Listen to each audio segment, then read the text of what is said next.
Hey man, how's it going? Pietro, Hey, how's it going? All how you good. doing, man? Where are you calling I'm from? good. I'm good. You calling from like some kind of office? This is your headquarters, yeah?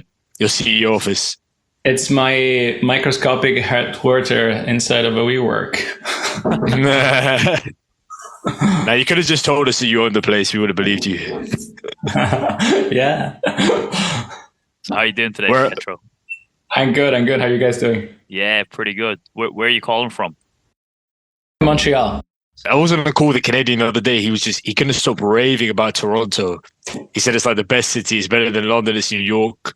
How do you feel about Canada? The different cities should we visit? I prefer Montreal, but I'm not Canadian. I have lived in London, London, UK. Yeah, I think Vancouver and Montreal are my recommendations in Canada. That's Nice. from what I know. I haven't seen that much, but I love those two. How does it compare to Toronto? I think Toronto is very businessy. That's the feeling, and Montreal has a bit more of a vibe. Okay, Like it's, I think, a little bit more artsy music, right. So bars, restaurants, that kind of stuff, and just also the architecture. I mean, like it's much less modern, right? Montreal is an older city, so it has that vibe which I like as well. yes, that's what I've commonly heard that they've got very, very different personalities. Yeah. But now, Pietro, we're both calling from London because we met in university together in London Uni. But my man Cool. SJ is about to move back to his native India for a few months. Um, so yeah, it'll be a sad part in a ways, but we'll still be able to do the podcast and hopefully spend some time together. I'm gonna miss you, man. I'm really Gonna gonna miss miss. you, miss that I'm, beautiful I'm, I'm face. I'm actually counting my blessings. I'm like, finally, I'm getting away from this guy. My life is free again. Where are you Uh, moving to? So I'm moving to South India. Moving to a couple of cities, like just because I'm spending 3, 4 months there. So I'll be in Hyderabad, Bangalore, and Mumbai interchangeably between the three. Oh, okay, cool. And do you have some business there? What are you gonna do Yeah, work so wise? I work remotely. My day job is completely remote for an American company, so I can pretty much work from Okay, anywhere. But basically, I wanted to kind of scope out the startup ecosystem out in India as well, right, yeah, because yeah. those three cities that I mentioned are sort of the startup hubs in India where most Yeah, that's why I founders. asked. I've kind of heard of all of those. Yeah, Yeah. So that's sort of the plan to kind of make some contacts there, build a bit of a network because I've typically gone back to India to visit family, which I'll be doing this time in a yeah. city called Vizag. But I want to Hmm. kind of branch out because usually when I go with my parents, we go as a family together, and it's a 2, 3 week trip, so it's all very kind of focused on seeing family. Whereas now I have 3, 4 months, completely different story. I have the freedom to roam around and build a network. Yeah, sounds great. Sounds great. And there's always something about going, where your roots are. I'm sure that there's that side, but Exactly. I Yeah. think it's an exciting place on the startup front. It's set to grow a lot in the next 10 years. The GDP is growing quite a lot, and like even since I've gone back, it's become a lot more modernized. A lot of the big cities, and Yeah, even when we reach out to people on LinkedIn to come onto the podcast, and we also reach out for our own sort of startup purposes and doing market yeah, research to speak with different people in different industries, and speaking to quite a number of people from India at the moment.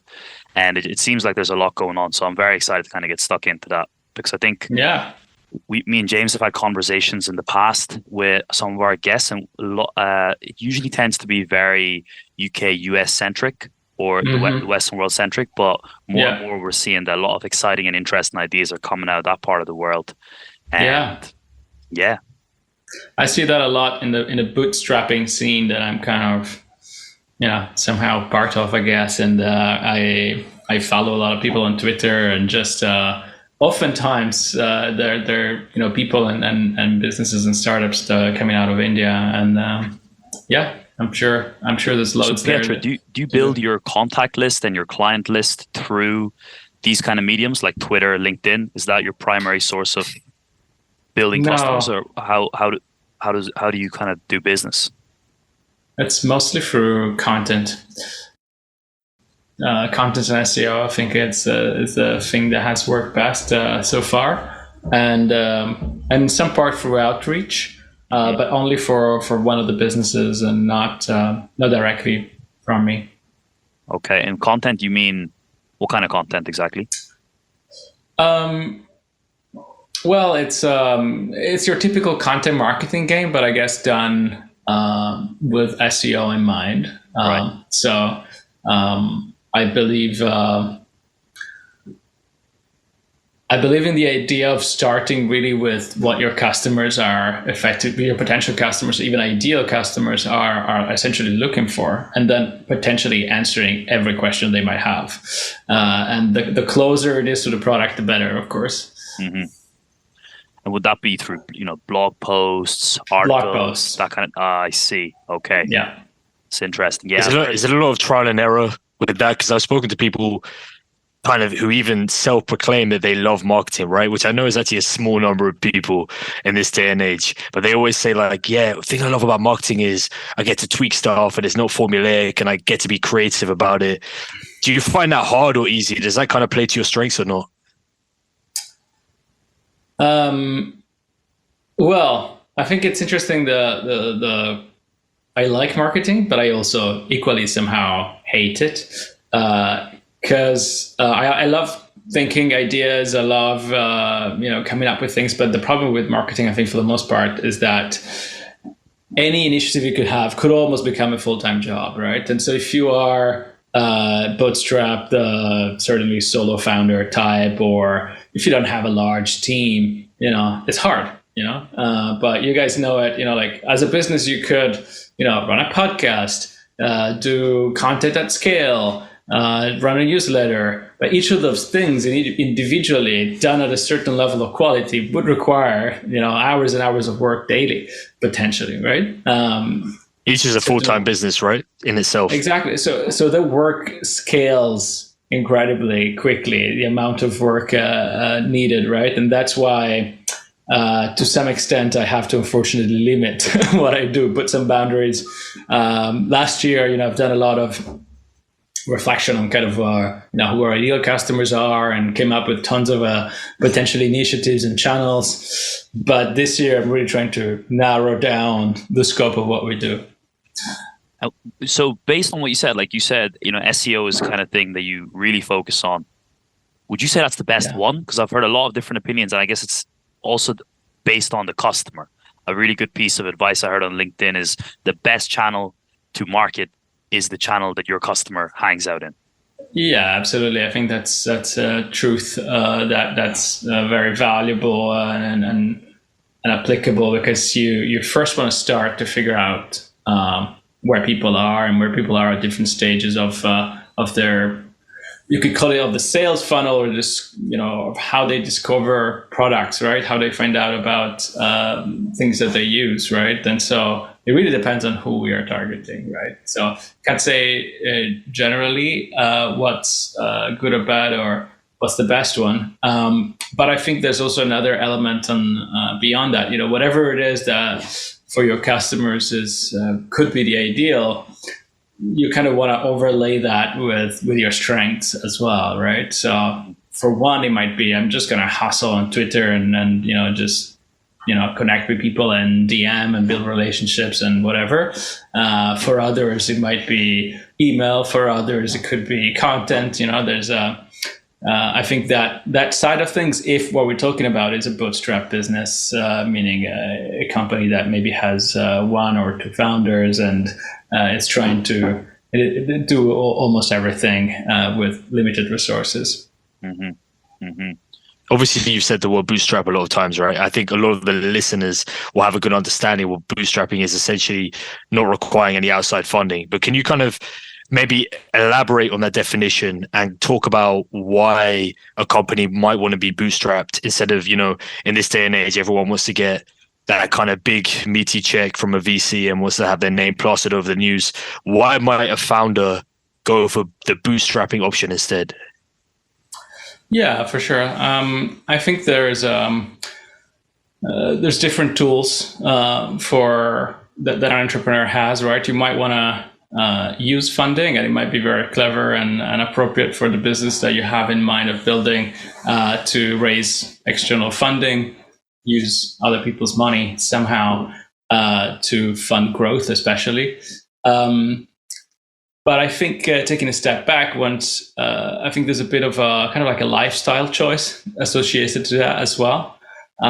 So if you're in business looking for kind of personal freedom of what you're working on and how you use your time, and to have, I think, the maximum number of options, I think to some extent Bootstrap is a better choice, right? So sometimes I think the choice might be dictated with the idea at hand, right? You have a product that has an enormous potential. The market is huge. You have early traction, and you just need the resources to be able to grow fast. Then it would be a perfect candidate for raising venture money, right? And if you see the outcome at the end that an investor will be interested in, then it's probably a good fit, right? And if you like that path, right, go from round to round to round, look for a buyer or maybe other options for an exit.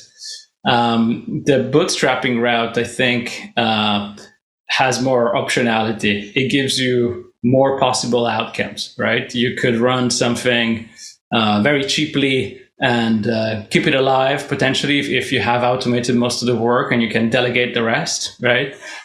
Even if it's a growth business that's going really well, you could put someone else in place as the CEO and have it run the business for you.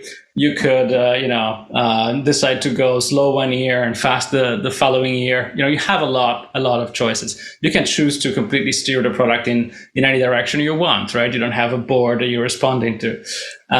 So there's pros and cons, and of course, but I have bootstrapped all my business until now, and I enjoy that path. And of course, it has a few downsides. Mostly, you're kind of perennially hustling and essentially trying to. I think in a good way, you typically, I think, end up with a bit of a scrappy mindset, but that can become a constraint, right? Especially as things start picking up and working well.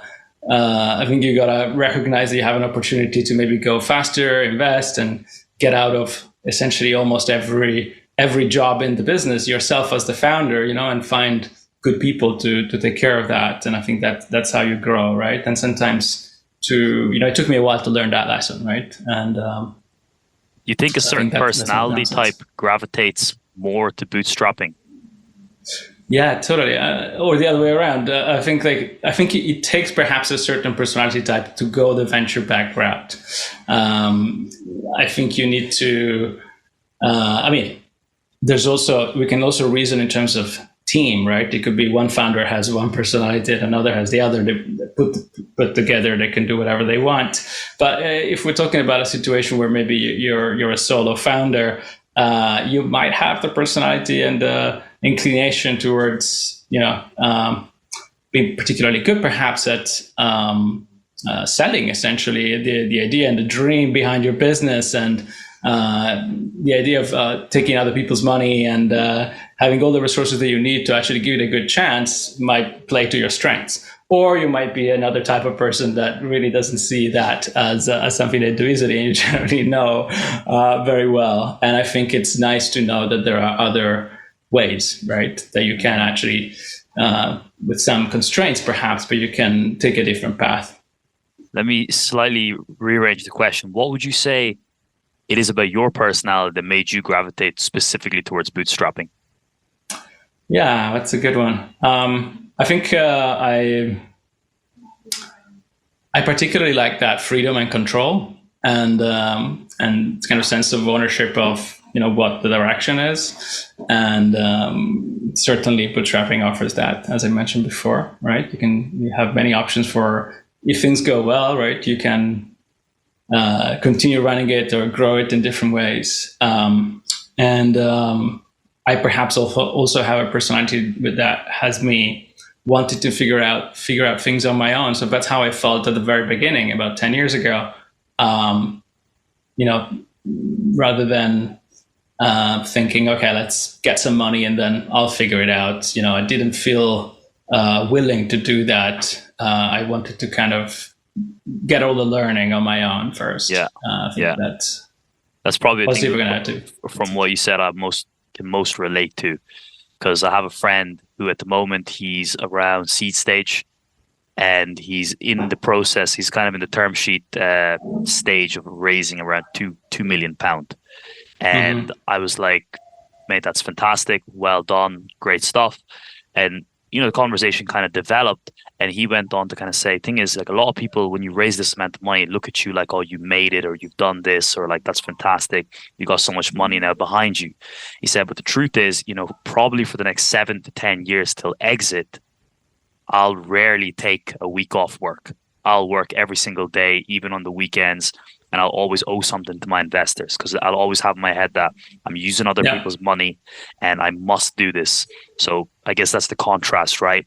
Whereas like you do when you have the mental freedom to work on whatever you want and also the freedom to take a step back, reevaluate, pursue other avenues, perhaps even pursue other projects. Because I saw you have 3 businesses at the moment, right, that are active in trading. So that's a lot harder.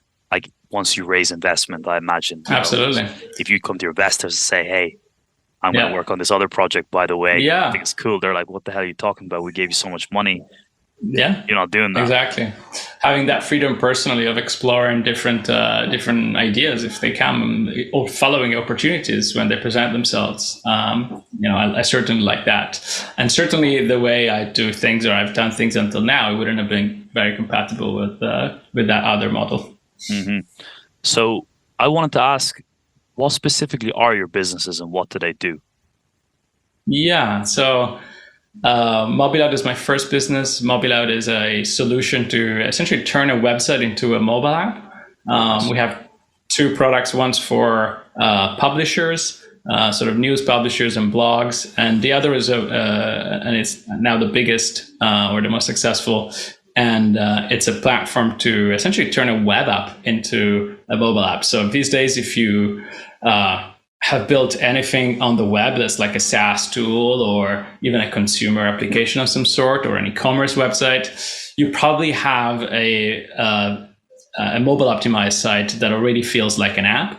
Instead of essentially rebuilding everything using whatever framework or natively, you can actually skip a lot of the work and especially end up with something very flexible by effectively just converting what you have into an app, adding just what's missing to be able to do that. Is that framework independent?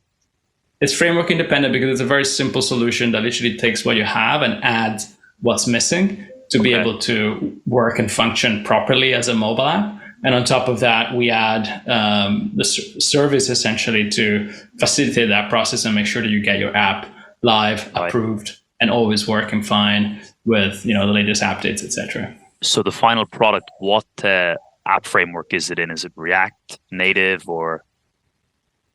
So the final product is essentially a combination of our platform that we built natively from the base SDKs combined with your web application. So effectively, it's a hybrid app that combines a web app with native elements for navigation, push notifications, and a number of other things. And you, from your web app, can sort of send signals to the native frame that surrounds the app and kind of control some of the functionality that I mentioned. So what would be the competitors to this? There's not a load. There's a few maybe template-based solutions that kind of assume that you're a developer and can at least compile code on your computer and then submit the app and things like that.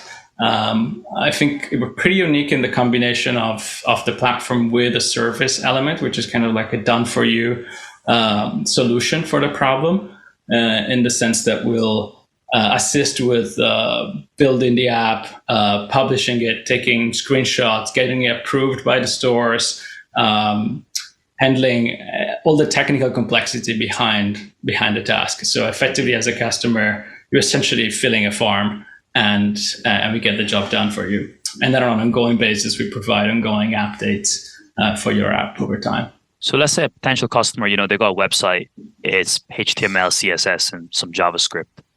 Then, so you mentioned your SDKs will add the components that are not there. to go on the App Store or the Google Play Store. So in that specific case of HTML, CSS, JavaScript, what would have to be added? Nothing on your end. So you take whatever you have, and there's absolutely no need to add anything to interface to the app. The app essentially lives around the app in the same way that a browser would.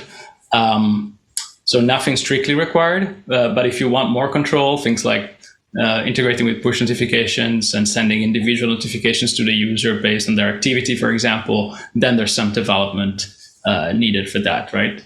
But sometimes it's just about a one line of JavaScript that lets you, I don't know, dismiss a certain screen or open up the login screen or let the user go back, for example, in the navigation structure of the app.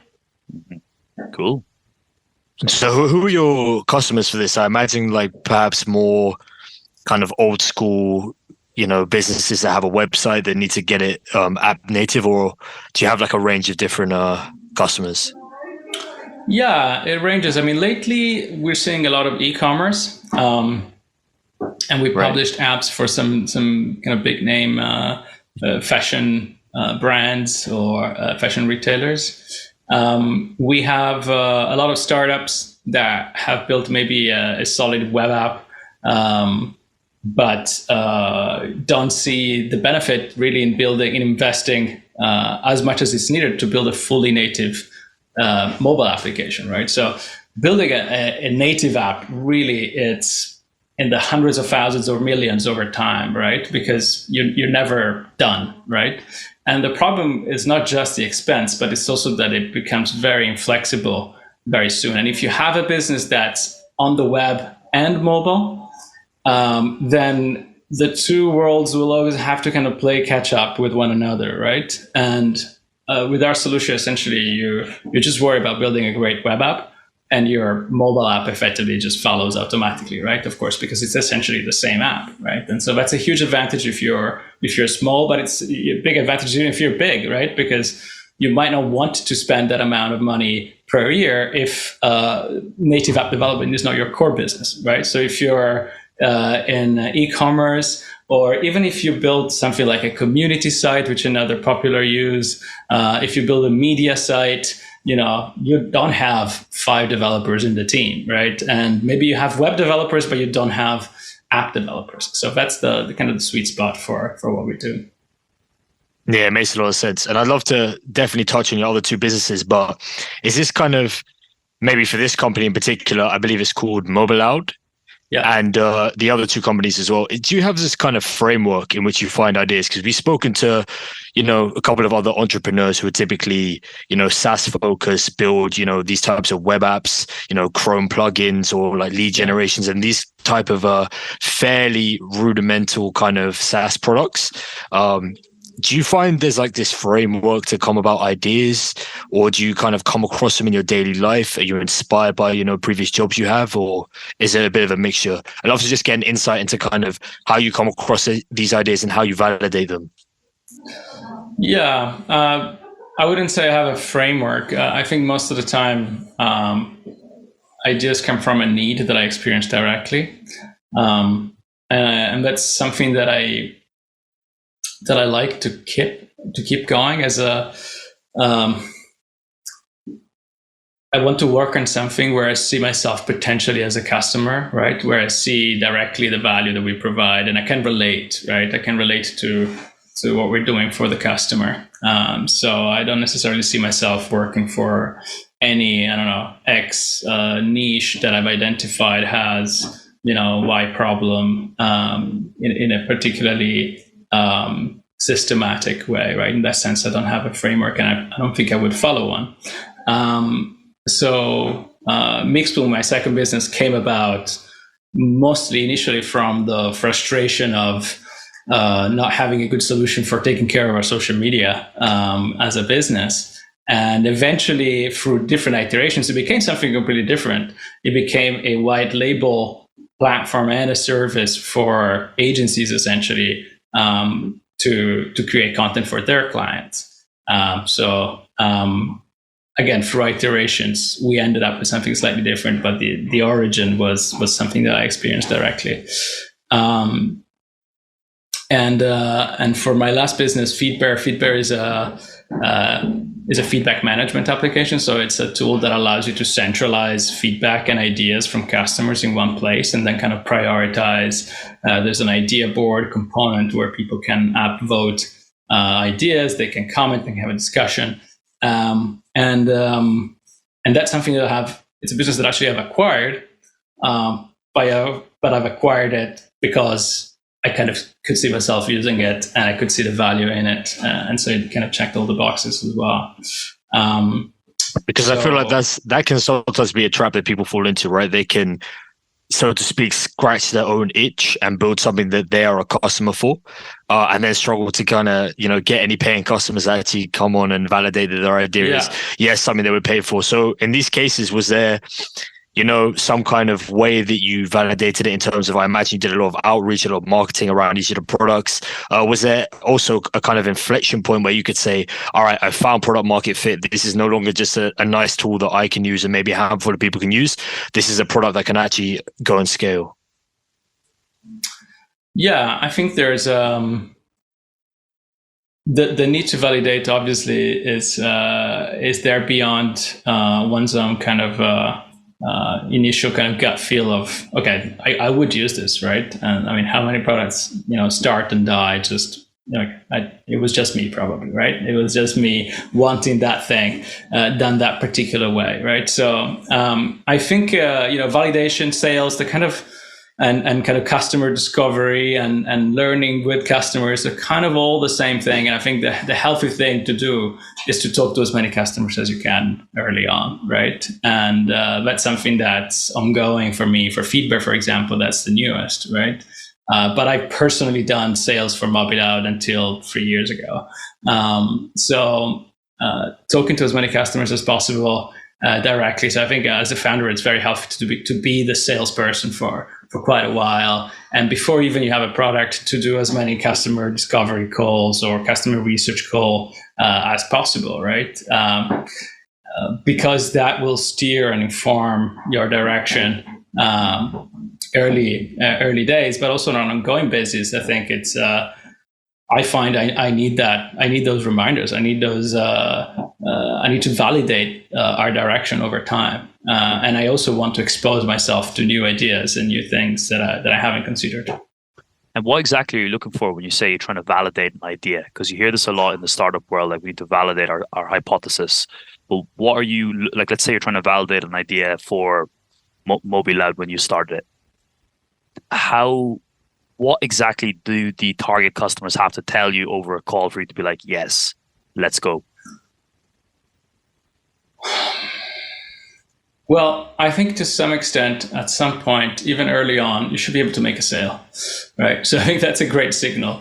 Are you able to sell anything? Are you able to convince anyone to give you money to solve a problem? The risk, and I think the problem with an interview-based approach is that oftentimes people are people and they don't want to offend you. They don't want to tell you that your idea is crap. They'll be nice with you, right? And that's the problem, all right? So in a way, being able to charge perhaps for what you're doing, maybe work in a more service-based way, if that's applicable, or in a more consultative way, if that's applicable to start, is a good way to confirm and validate, right? So for example, with Mobiloud, our first apps, we would charge up front. If there was if it was a feature request that we didn't have, we would charge for the feature request and build the thing for the customer.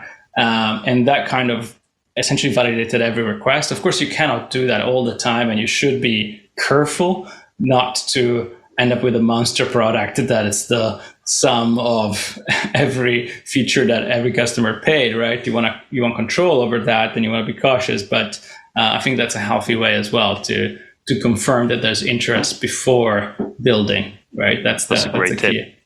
That's a great tip, to garner the interest early as possible with an actual sale. Yeah. And I really like the tip about, being a service as well and actually acting as a consultant.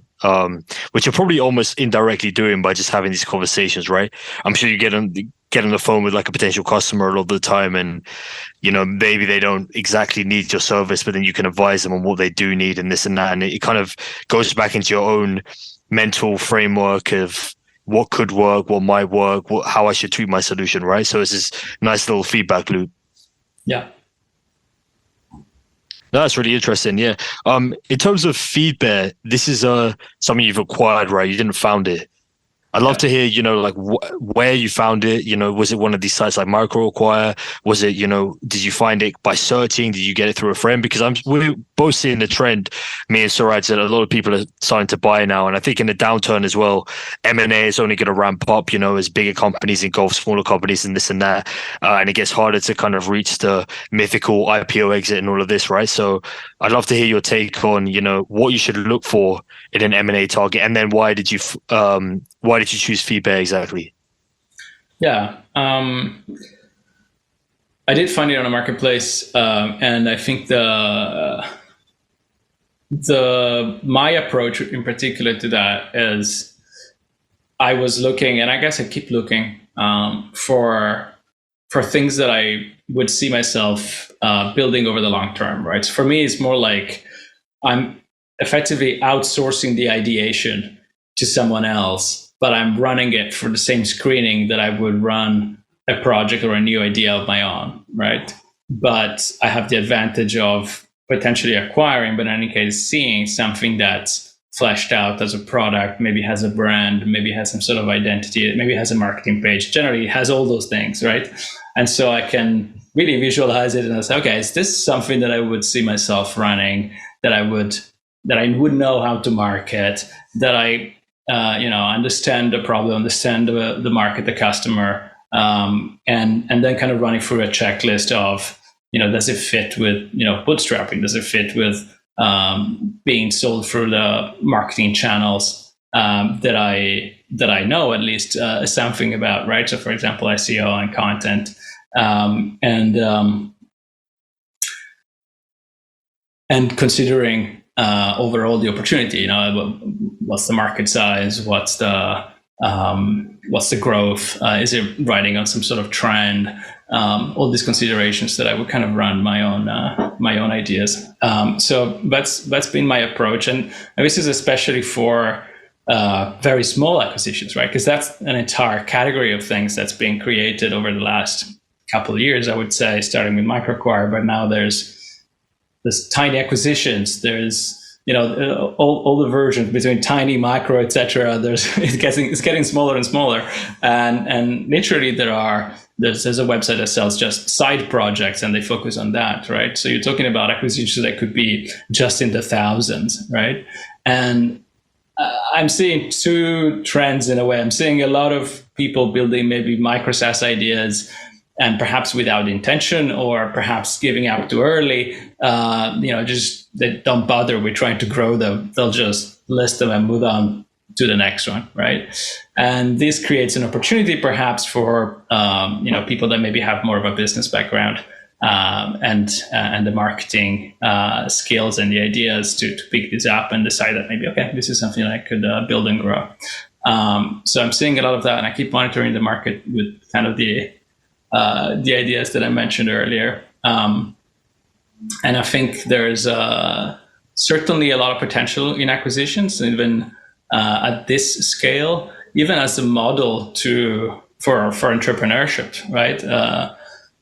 Kind of skip the early days and skip the MVP building and start with something which has a lot of positives and has a few negatives. I think sometimes you can perhaps inherit some mistakes, some defects, some bad choices, and maybe not be completely aware of it until months down the line. Sometimes it kind of ties back to what we said earlier. It can be a bit of a personality thing, right? And a bit of a skill-based thing. I think there's a certain type of person that wants to do a 0 to 1.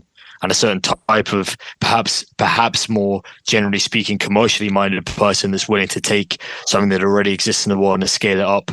But in terms of like feedback specifically, what kind of made you see it and think, all right, this falls into all of those different, boxes that you described. It's a trend that I can hop on. I see a good future in it. Plus, I myself, Pietro, can add value to it. What were the kind of aspects of feedback? Yeah, well, first of all, it's a software that's designed for product builders, whether it's a founder or it's a product management type working at a larger organization.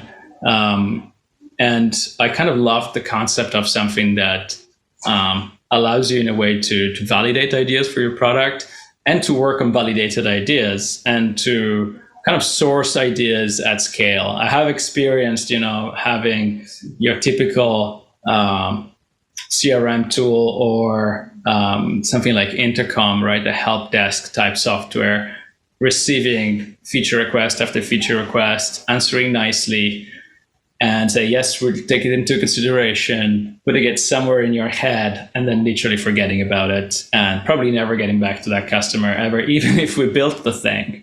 And I think that's really one of the problems that Feedbear solves. It allows you to do that sort of thing the right way. So you're keeping track of things. So you answer everyone. But you also close the loop by eventually, after you've kind of really gotten a good idea of what's popular, what's most requested, or what makes more sense to be built, you do build the thing, and then you keep everybody updated in the process in a pretty automated way, right? Just by changing a status, from planned to done, you're notifying everybody who was interested in a certain feature. So it kind of does your product marketing as well, together with helping you do essentially product management by helping you decide what to build. And of course, I'm not saying that you should build everything that comes in and you want, right? It's oftentimes just another source of input alongside everything else, that whether it's internal, external, or just your product vision that will inform what you build. But it's very useful in adding this kind of quantitative element to something that's usually just purely qualitative, or just a message or a request, right? So now you know how many people are interested in this specific thing. So I just really liked the product, and I felt the need for it, and I've experienced not having it, not having considered even the possibility of using something like that. So I could relate to the target market, and to relate to the problem, and I think the opportunity as well to use the skills that I had in terms of especially content and SEO to work on marketing it. Yeah, Pietro, now that you mention it, actually, I can see that all your businesses have strong synergies with one another. Like you have Mobiloud to help actually build applications. You have Mixbloom to market applications. And now with the acquire of Feedbears, like you can iterate what you've marketed and remarket and continue to grow the business. So do you have any long-term strategy with these acquisitions? Because it seems like you almost have a stronghold on the whole pipeline of bootstrapping a business. Yeah, I think to some extent I like the idea of building products that helps other people build. I think that's a common theme to at least two of the businesses that I'm running. And I'm probably not going to get into products for developers. I'm not a developer myself, and I can't quite relate to that audience as well. But I certainly relate to the founder and the builder mindset. So that's a common theme, I think, that I continue exploring. And I also kind of through working through Feedbear, I kind of discovered a bit product management as a discipline, and I've been getting into that. So I've recently made another microscopic acquisition that essentially is a community site, or at least we want to make it into a community site for product managers. It's more of a deal site at the moment. We list deals for product management tools, and it's called pmtoolkit.co. And over time, I see ourselves perhaps building a number of tools for product managers and product people. Nice. That's an area that very recently I learned to differentiate between a product manager and a CTO. Because I think maybe 6 years ago, when I first got into entrepreneurship, I thought, hey, CTO is the product, right? It's the same thing. Now I realize it's quite different. One is really focusing on what technology we're going to use to solve the fundamental problems, while the other is directing how those technologies can actually be applied to solve the customer's needs. I might have screwed up how to define that, but no, I think you got it. One more being external facing with the customers and really understanding what the commercial issues are, and the other being, okay, well, what technology can we use to actually solve those commercial issues? Yeah. So that was a big learning curve for me. Especially I think 6 years ago, I first got into entrepreneurship, I didn't really have a clue about anything. I just thought, oh yeah, just get some guy on Upwork to build something, get a few users and sell it for a few million. A very naive approach at that point. How did that turn out? Well, I'm here trying to reevaluating what I learned back then and going to the people that have done it now and learning from them. So it's going all right. But Pietro, actually, you said you're not a developer, so I'm assuming you kind of use some no-code tools for this, or how did you do it? No, I work with developers. I work with, sometimes it's a person that's full-time with us, sometimes it's a contractor, sometimes it's an agency. So I try them all. How do you ensure the quality, right? Because, you go to a lot of these freelancers, agencies and stuff like that, and you get, from my own experience, particularly shoddy work when it comes to things like design, UI, even the kind of infrastructure of any app that you want to get built. How do you kind of ensure that quality? Yeah, I think sometimes it's about getting another pair of eyes on things on the technical front. And for everything else, I think when it's design, that's definitely something that we can do.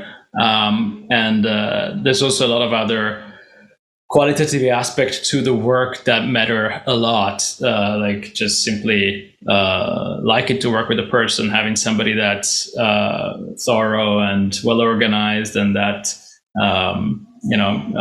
writes good, internal notes or things like that, right? So being able to work well together with somebody is generally a strong signal for how they are as a person, even beyond the code quality, right? So you find that's always the case, though? Because I've met some very, very talented developers that are, let's say, very difficult to work with or to communicate with, but their work is always, top rate quality. But that's part of the package, isn't it? I would argue, like you need someone who's actually going to have both sides of the argument. You can't just have someone who's a great dev. You need to actually, goes back to that product manager role. You need to have someone who's actually a bridge between these two kind of teams. It goes back to your mate's startup that you mentioned earlier, right? I assume you're talking about 11x Teams, where he kind of. Basically, he made a marketplace for teams of developers and product managers to kind of work on outsourced tasks. But the differentiator being that you're hired as a team because of that exact problem when you find where one developer kind of is very hard to deal with or doesn't listen to your requests properly, and you're back and forthing all the time. And it's like, actually, well, if you hire 2 or 3 devs that work together, plus a project manager who can actually speak to another human being and has empathy, then you probably have a much higher chance of, getting a good-looking MVP out more efficiently. Yeah, I think the person in the product manager role definitely needs to be that person. But I think when you actually hire your day-to-day devs, you want somebody that knows how to communicate with them. So your CEO typically may not have a strong relationship with the developers because they might not understand necessarily, okay, this is how their technical minds work and the kind of, feedback or appraisals that they need. But I think your CTO and your product manager should be a lot more clued into that, because that's where the communication can really break down with your immediate managers and immediate superiors, right?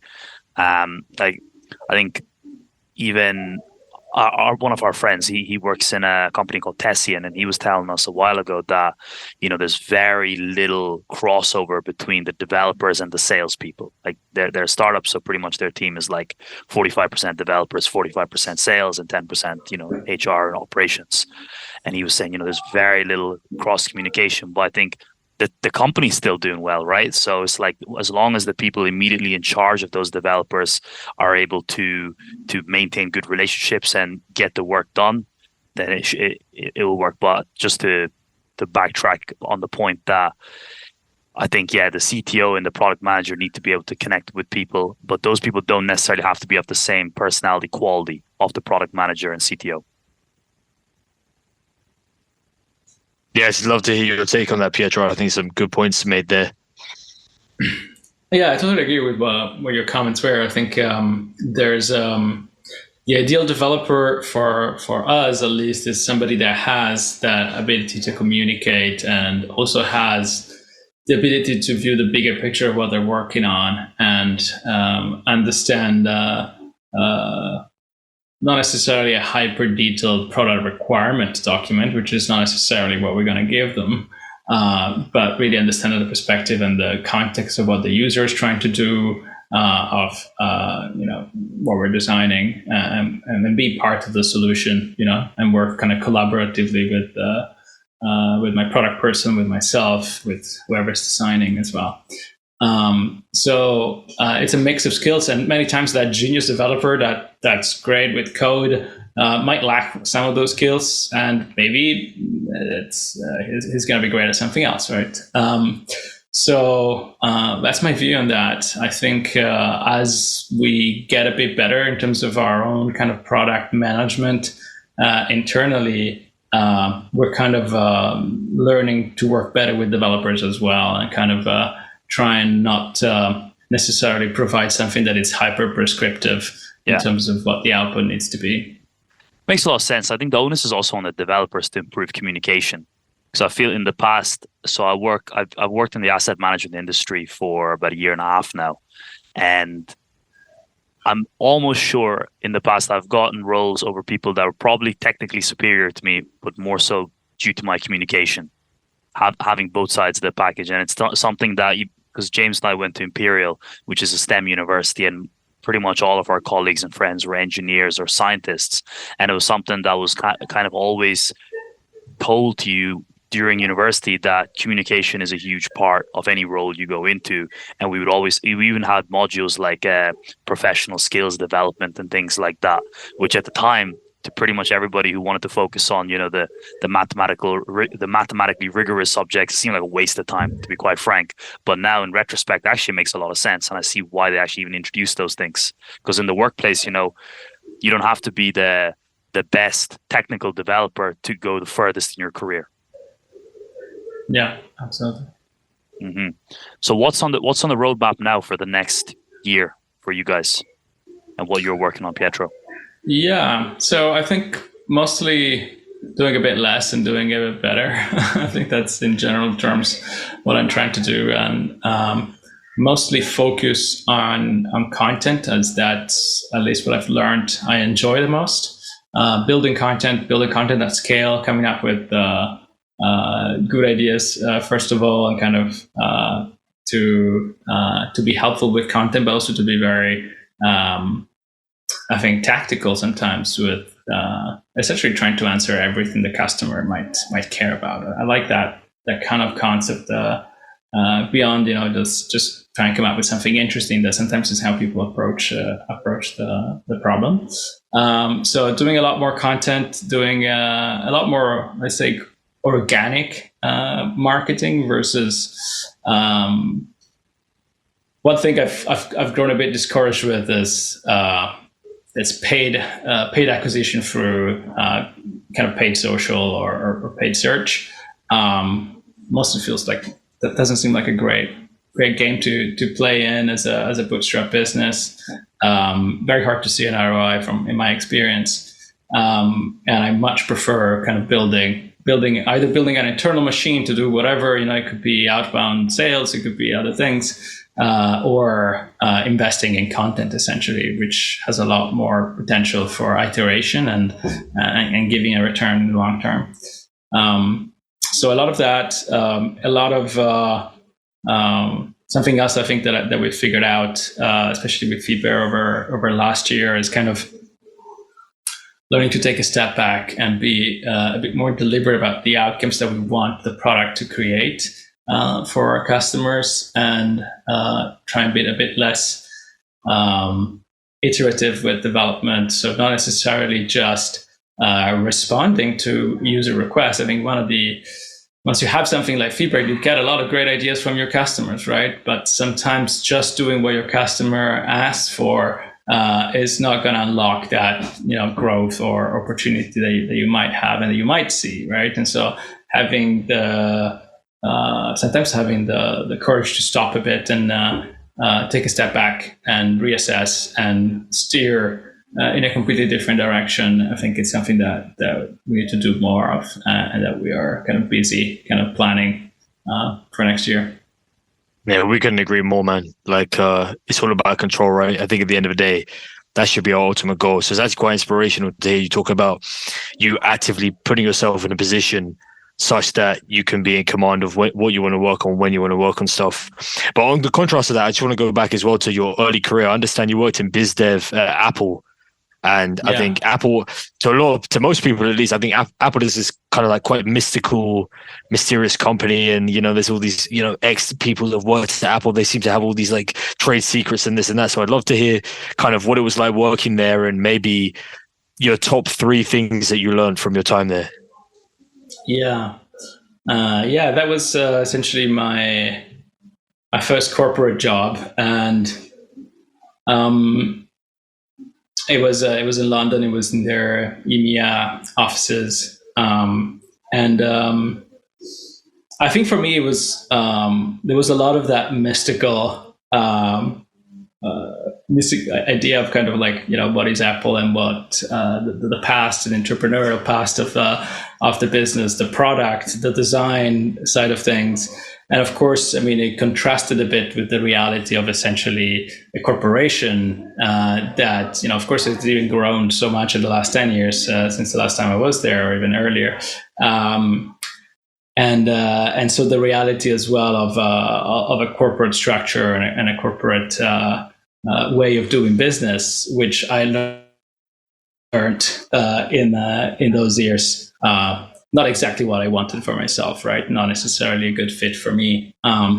Nothing, I think, unusual or nothing bad with how things are done there. Of course, there's tons of fantastic people, and I really enjoyed my time there. But I just also didn't see myself, for many years to come in that type of corporate environment, right? So for me, I think I by the time I left, I really had an itch to do something on my own and figure it out. And that's kind of what I left to do without much of a clue really for what I was going to be doing. When we started initially, we just started doing a few development projects here and there, trying to test a few different product ideas. And at the time I had a business partner on the technical side of things.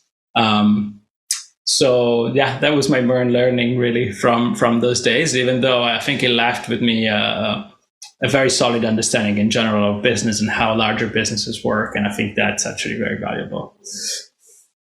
No little kind of tidbits of, some little trick that you learned there. Because I know back in the past, I've said this before in the pod as well, I've done like odd jobs that we all have, right? Of like selling stuff, selling drinks, going around. I've sold ice cream as well, just doing all these random tasks you do when you're younger. And it teaches you a lot about, working with people, kind of having empathy for others and like not understanding how to get through to people, almost a lot of kind of psychology as well and how other people think and, how to make sales and all of this. You think of any examples in the past where you've, maybe Apple or otherwise, you've had like an odd job and you've like learned something that stuck with you throughout your whole life? Yeah. If I think of those Apple days, so it was a business development role, but it was in a sales role. It was mostly... it was almost more of a project management or kind of program management type of role, right? So we were building internal tools or programs for mostly the country units or sales organizations inside those. And I learned a lot about automation. So a lot of my early discoveries was just how much of a company, even at that size, can really run essentially on Excel documents passed around over email, right? And so working on tools internally to make things smoother, automate certain steps, a lot of reporting and things like that, and building dashboards, things that were done manually, I've learned to automate, and I think that kind of stayed in both in the realization that sometimes using that Excel sheet is actually the best answer to the problem, even at a large scale, and also to try and save all the time that I can with anything that can be automated when it's time. So there's a lot of internal innovation. I don't think that will surprise a lot of people as well, because Apple certainly seems like one of those, cultures that fosters that kind of mentality. But yeah, Pietro, it's been a pleasure having you on, and we're going to wrap up soon. But I noticed on your LinkedIn, you recently posted about AI and kind of how it may affect SaaS in the future. I just want to hear, your take on obviously ChatGPT in the last couple of months and these huge leaps and bounds made by OpenAI. Kind of mostly in silent, and then suddenly out of nowhere, just everyone's aware of it, right? So do you have any hot takes on kind of where this is going, what the use cases in the next 5 to 10 years might be? Well, it's going to be hard to think of things that will not be impacted, right? And I think there's what surprised the world, I think, was just the quality of the experience and the output of kind of the latest iteration versus what was already out there. I think like most in tech, we probably played with AI tools for the past 3 years, but it wasn't until December with ChatGPT that we really saw the potential. I think the other part of that, beyond the quality of the output, that definitely has improved and will improve dramatically in the next few months as they release the newer versions of GPT. I think it's the interface side is something that I find really quite exciting and promising, right? So how many tools do we use in a way where we are essentially performing a certain task by copy, pasting, sliding, moving, clicking buttons, and et cetera, that could be replaced essentially by having a conversation with a chatbot or whatever it might be, right? And generally, the chatbot conversation style thing I've never associated with getting things done faster. Certainly if you think of, customer assistant bots, generally terrible, and even dealing with any kind of assistant like Google's assistant or Alexa, not a great experience. But when you see the power of these tools and the ability to have access to information that fast and to be able to manipulate that information and get to the output that you want, you could literally skip over building that spreadsheet out of data that you found on whatever online, right? And literally just do that all in one step and get to the result immediately. I think that sort of thing would be incredible in terms of how it changes everything in the next few years. Mm-hmm. Absolutely, I couldn't agree more. It's like a computer to have by your desk at your side, more of an assistant rather than a replacement. I think a lot of people see it and they see a threat immediately, like, oh, well, no, this can't do my job. This can't do this. Might not be able to do your job, but might be able to make your job be a lot easier and help you do it a lot better. Give us superpowers, right? That's the angle with AI. That's the motto they use, yeah. 100%. But yeah, Pietro, man, have a great rest of your day, man. It's been a pleasure, and take care. Thank you, guys. See ya. All the best. Bye.